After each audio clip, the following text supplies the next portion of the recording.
Welcome back to What Your Blood Test Really Means. And today we're talking about iron levels that won't budge. So you're low in iron, you take iron, you eat more iron-rich foods, you've taken the supplements for months, and yet your iron still doesn't seem to improve. So surely you just need more iron? Maybe not. Because sometimes the question isn't really, are you getting enough iron in your diet or through supplementation? The better question is, why isn't your body making that iron available? And one place I might suggest you start looking is the gut. We tend to think of iron as something we eat, absorb, store, and use, but there's another player in the story, your immune system, because bacteria need iron too. And iron is incredibly valuable to many microorganisms. They need it for growth and survival. And some bacteria have developed remarkably sophisticated ways of capturing it. So your body has developed a defense mechanism of its own. If the immune system senses infection or inflammation, it can essentially say, we're not leaving all this iron lying around for microbes to use.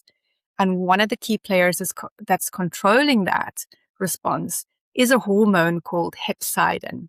Now, hepcidin is one of the most important regulators of iron in the body. And when hepcidin rises, it reduces the amount of iron we absorb through the intestine. But it also reduces the amount of stored iron that gets released back into circulation. Think of it like putting the iron behind a locked door. The iron may still be in the building, but the body has restricted access to it. And this is where blood tests can become really interesting, because ferritin, the marker we commonly use to assess iron stores, can be normal or even elevated during inflammation. Meanwhile, the amount of iron actually available for making haemoglobin may be reduced. So you might see ferritin that looks perfectly good, while serum iron or transferrin saturation is low. And eventually, haemoglobin and red cell picture may begin to change too. And that's why I don't always accept your ferritin as normal, so your iron is fine. I want to see the rest of the story. So what's your hemoglobin doing? What are the red cell indices doing? What's transferrin saturation doing? Are your inflammatory markers elevated? And importantly, why is this person's iron struggling in the first place? So sometimes that means thinking about the gut. Is there inflammation? Is there infection? Is there a problem with absorption? Is the digestive system functioning properly?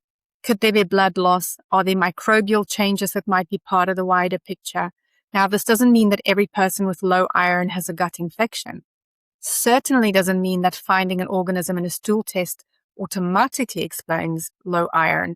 But if someone's iron repeatedly refuses to improve despite adequate intake and supplementation, I think it's worth asking why. And there's one more fascinating part to the story.